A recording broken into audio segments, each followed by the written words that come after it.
Hi everybody, welcome to my channel, Sarah Homfray Embroidery. I am Sarah, and today we are going to have a little look in my collection of embroidery.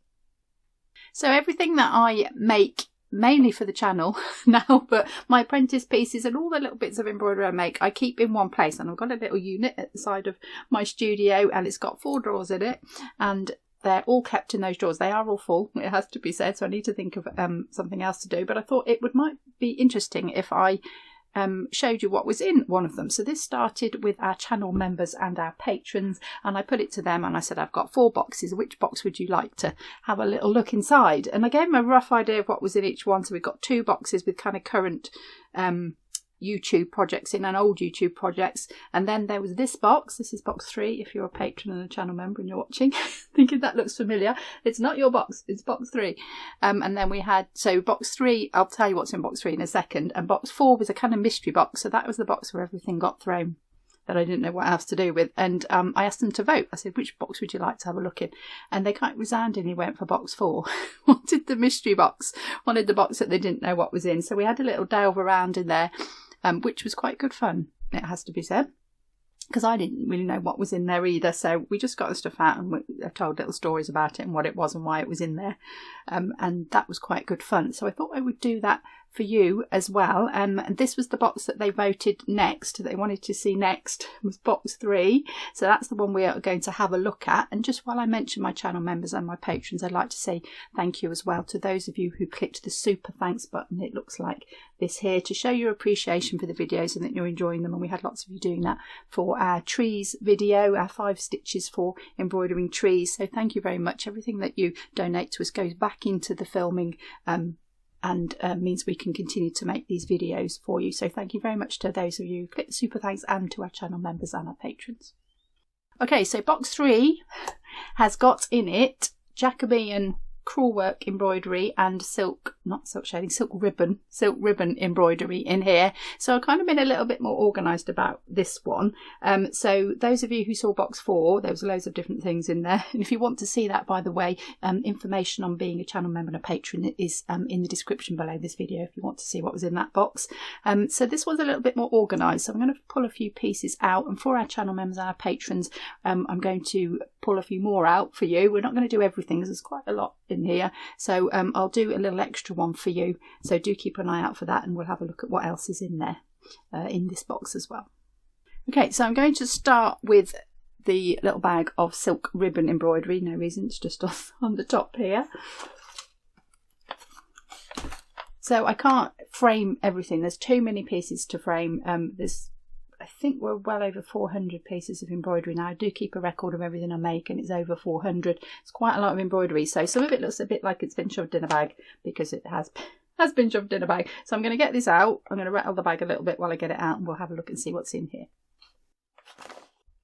I'm going to start with these little loose ones on top, and I want to show you, let's show you this one first, because this is the thing that I'm always going on about. You're probably bored of me saying it now, is my little sampler. If I want to try a new stitch with my silk ribbon, this is what I tried it on, and I just had a little bit of fabric. I painted it green. It's a little bit of cotton calico. Just painted it green. Hasn't even got a backing on it. This one I would put a backing on it now if I did it now. And it was just, yeah, come on here, just try it out. Does that work? Yes, it does. Great. Going to stitch it on my finished piece, the piece that's going to be my piece of embroidery that I make. And this is just where I try it all out. So there's all sorts of random stuff on there. Some of it didn't work particularly, some of it I don't even know what it is. I think these were little, oh, these are little pine cones. Here I was trying out some different ways of doing pine cones and some different stitches. So I just kept trying it till I found something I liked. Little roses, little dragonflies are quite sweet. So some of it's upside down, some of it's crammed in, some of it's only part work while I tried it out. So just a great little sampler to have, just to practice before you go on to the main one. You might recognise this one. So this is my 5 silk ribbon flowers. 1, 2, 3, 4, 5. Just checking. Just checking.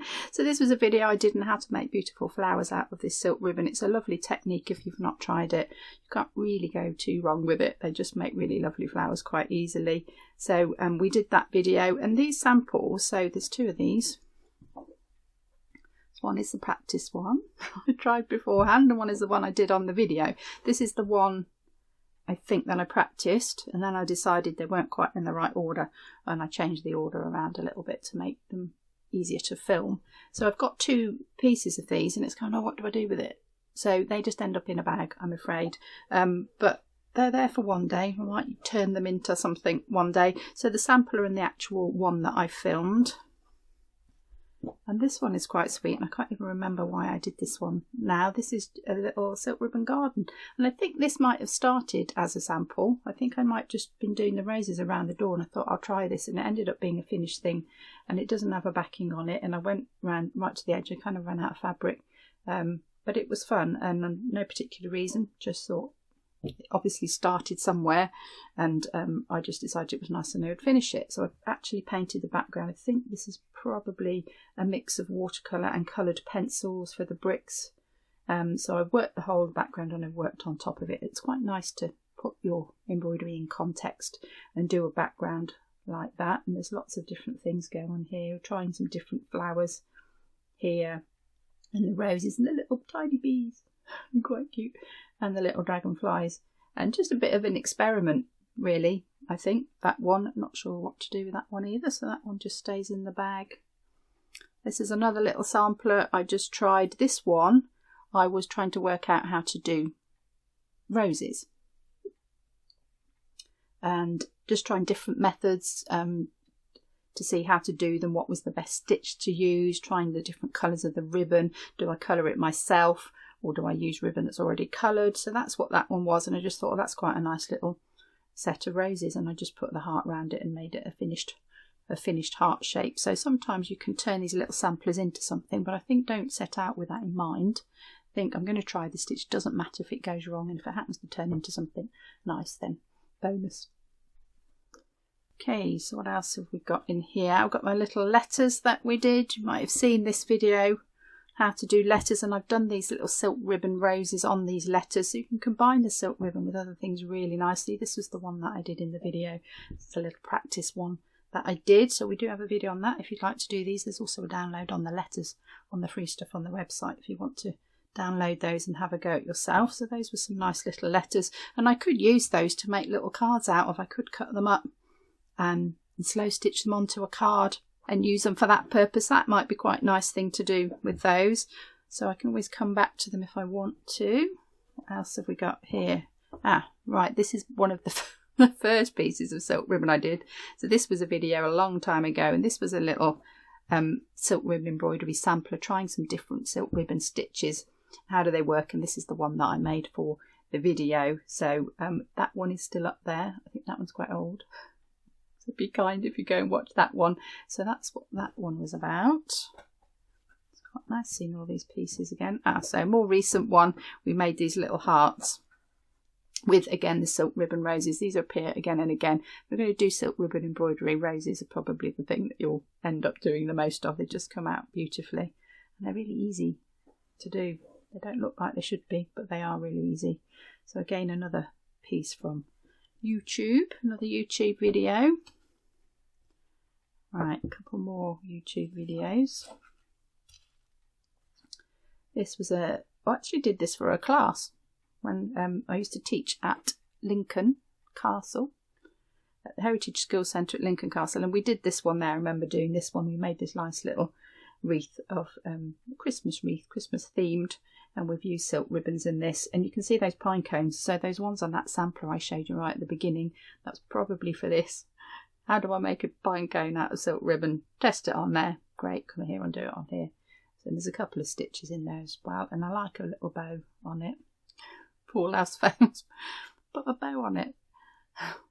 Always finishes it nicely, so quite pleased with that little one. And what's this one here? I'll put these two together. So I think I probably need to do something with this, like take it out of the frame.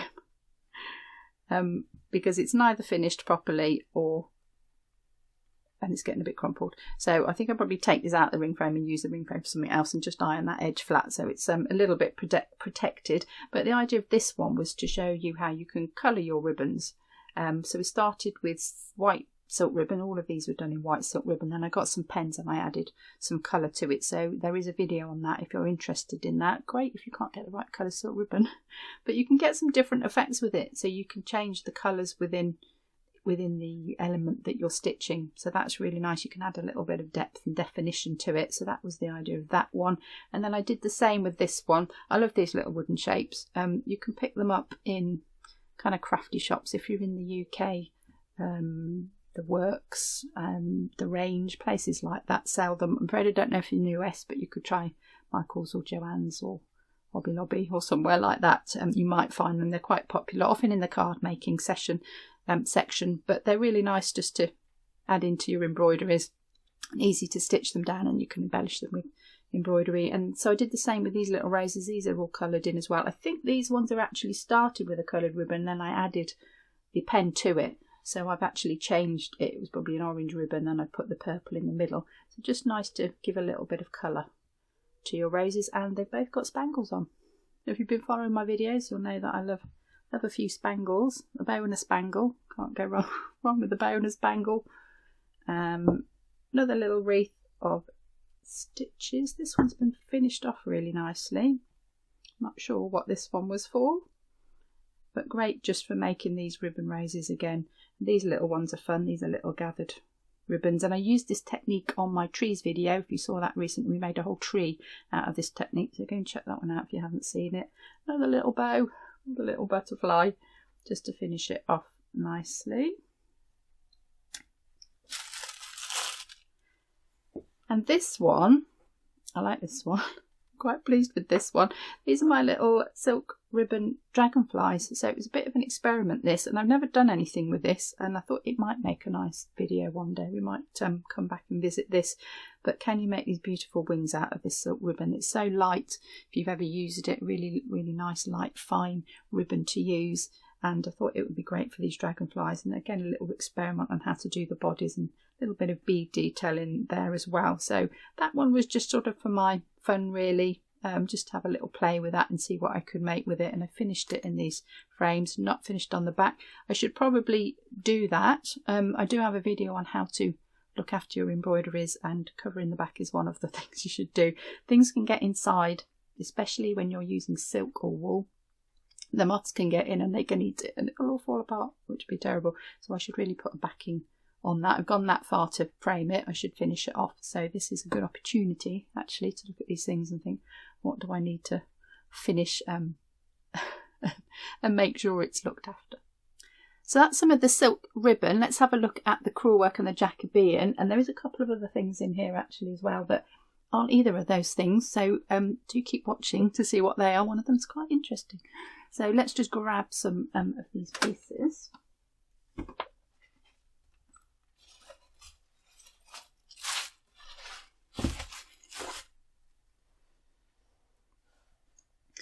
This one has had a lot of use, this design. This has appeared again and again, and I think one of the first ever videos I did is this design, and that's the goldwork daisy.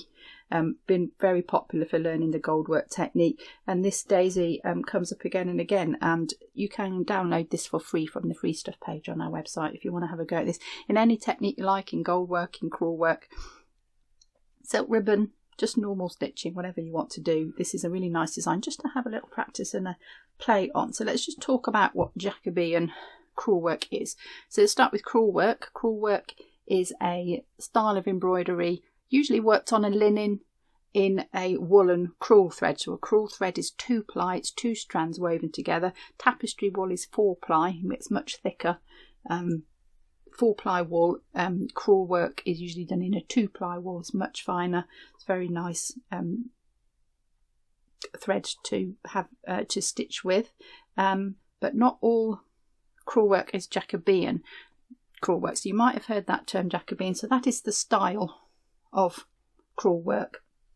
So you will find it if you go to stately homes on the bed drapes, and you get these beautiful stitched bed drapes, and there'll be the tree of life design. So you'll see lots of plants on there and animals and oversized flowers. Very stylized technique, worked in a woolen thread on a linen ground, which is the crewel work part, and the Jacobean part is the style. So Jacobean crewel work is the style of the woolen embroidery, but sometimes it's not Jacobean, sometimes it's just crewel work. I've got some examples of both, so I will go through them when I get to which one is which, because it can be a little bit confusing. So I would call this Jacobean crewel work, quite a stylized flower, not necessarily realistic. You couldn't really identify that flower particularly, but it would often be oversized as well. When you put them with other elements, you can have tiny creatures in there and great big plants. So very stylized, based on the Tree of Life design.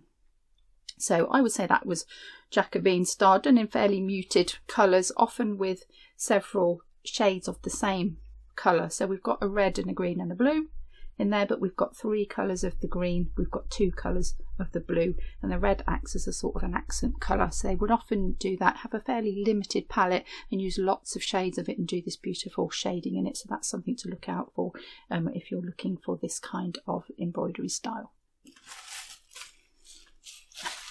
I think this one needs a new bag.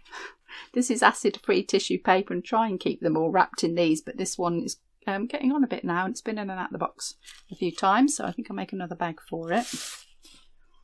So this is an example of crewel work that's not in the Jacobean style. So this is a piece I actually designed on the Royal School of Needlework apprenticeship, and each year that came would have a little competition, and you would design a piece for the year that was coming up, and that would be their stitch sample. That would be the first piece they did, and this was the piece that I designed, and this was the one that was chosen. So everybody stitched this, lots of different versions of this, and this is based on a ceiling coffer, so a sort of plaster shape in the ceiling, and that was the design from that, and that's where I got this design from. And it had to sort of meet certain requirements. You had to be able to do areas that you could fill in, and some lines and some shading and that sort of thing. So it had to be suitable for a stitch sampler as well. So this is the one that I did, and I actually painted this background, kind of sort of aged it. I wanted it to look a bit old like the ceiling, and then I put a little bit of gold paint on there. You can just see a little bit of sparkle through there,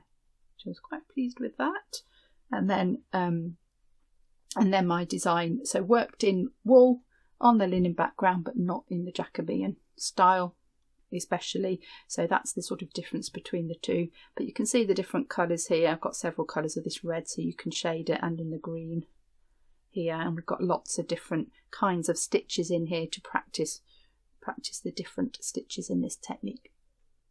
So these were fun little pieces. I did a set of these. I did these in a kit a long time ago now. This is my little fruit trees.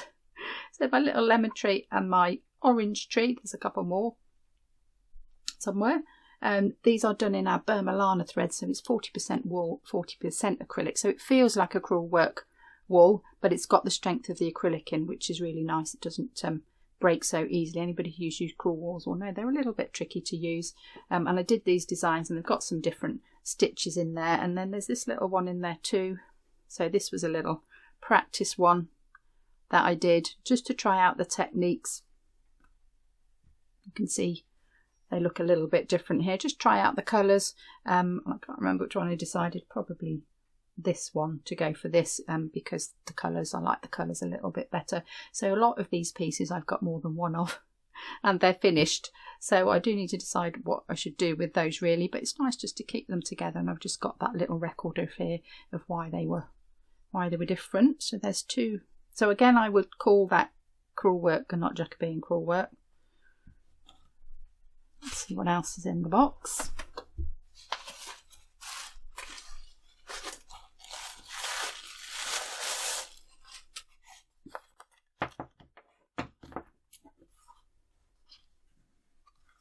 So this was another one that I made, I think originally as a class, and then I turned it into a kit. And what I wanted to do this one was practice some shading, some tapestry shading. So that's when all the stitches go vertically, and we did that on the little bunny. And I took my design from the Lady in the Unicorn tapestries. These are very old tapestries, wonderful. There's a whole series of them on the Senses. You can see them in Paris, I think, in a museum in Paris where we saw them.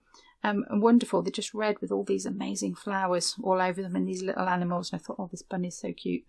we'll do it on the bunny. So I kind of took my inspiration from that tapestry and came up with this little guy, and again a couple of samples just to work out how I wanted to do it. You don't have to stitch everything twice. By the way, you can do enough just to try it, but I think I just enjoyed it and I finished it off, and I think, yeah, the shading's a bit different. I think I like the shading on this a little bit better, but his eyes a little bit more lively, and I put a little bit of flowers in the background. Quite difficult to do it on a strong background colour. Do think about that carefully if you're going to do your embroideries on a really strong colour. So I've got a couple here on a slightly different theme.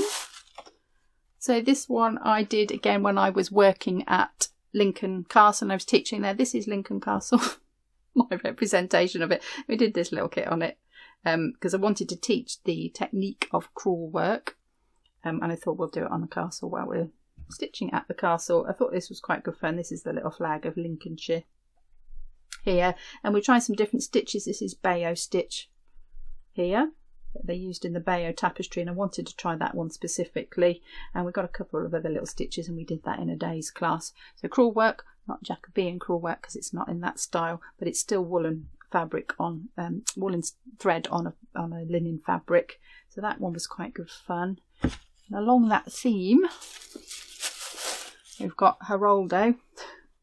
So Haroldo from King Harold from the Bayeux tapestry, and I had a little go at him. I just took him out and here he is getting his arrow in his eye and copying it, and got by the French, and just trying those stitches that I think were in it. So here's a little bit more of this Bayeux stitch here. I've got videos on how to do that stitch, and trying to match the colours that they would have used. So you may think you've never seen any crewel work, but the Bayeux tapestry is probably the most famous piece of crewel work. Woolen thread on a lot of linen, nearly 70 metres of linen.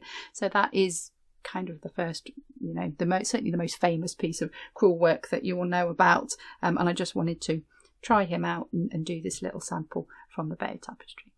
And I got one more thing lurking in the bottom, which isn't either of those things, and I don't even know what you would call it really, but it's quite an interesting story behind this, and I found it recently and I've actually made a video on it and I forgot to put this in. So I'll show you what it is first and then I'll show you the story. It's not going to fit on the screen, so I'm going to unravel it a little bit at a time. So it's got a bit of a sea theme. So this is pre-RSN training, pre-filming, pre-everything. When I started this journey, a stitching journey, I did an online course in textiles, and this is the product of that. It's quite interesting to see it now. Before I had any of the skills that I've got now, it's quite free and quite a good fun. Lots of things going on it. So I'll just kind of pull it down so you can see it a little bit of a time. So obviously a bit of a sea theme here. Got some silk. These are lovely dyed silk rocks there. We've got a little bit of machine embroidery for some coral. All machine embroidery. And then the idea was that was the depths of the sea, and then it goes towards the top so it gets lighter. So little fishes. We've done a lot of machine embroidery. And all the way to the top, and then we get to the sort of foamy bit as we reach the shoreline. That's quite fun, that little bit on the top. And if I hold it to that camera, you can see how long it is. It's going to be a wall hanging. I was going to do a lot more work on this, and that was as far as it got, but it's quite good fun. And now I'm doing a lot of slow stitching. It might be fun to come back and do some slow stitching on this, but I just want to show you this book. So this was my inspiration that I did for the same course for that project. That project came from this book. I have done a whole video on this book and what's inside it and how I was inspired to make it. That is on my other channel, Sarah Homfray Creates. Do go and check that channel out if you haven't seen it. There's some different stuff on there, sort of all textile embroidery related, but it's me having a little bit of a fun and a little bit of a play. And I show you this book and how I made this book of sea themed inspiration, and that was the piece that I made from it. Well, I forgot to put in that video. So if you go and watch that video to see the book, and then this is the piece that came from it. So I think that's quite an interesting thing to put in there. Maybe I'll keep this out and I can have a little bit more of a play on that. So I hope you've enjoyed that little delve into this box. There's a few more pieces in there. I'm going to go through those with our channel members and my patrons. You can see what else is in the box. But for everyone else, I hope you've enjoyed that little look at those pieces. You're inspired to have a go at some of those projects. There's lots of those designs are on the free stuff page on the website. If you're interested in this project and seeing the book behind it, you can check that out in this video up here. That's on my Sarah Homfray Creates channel. Do pop over and have a look at that one. Give this a thumbs up if you've enjoyed the video, and I'll see you next time.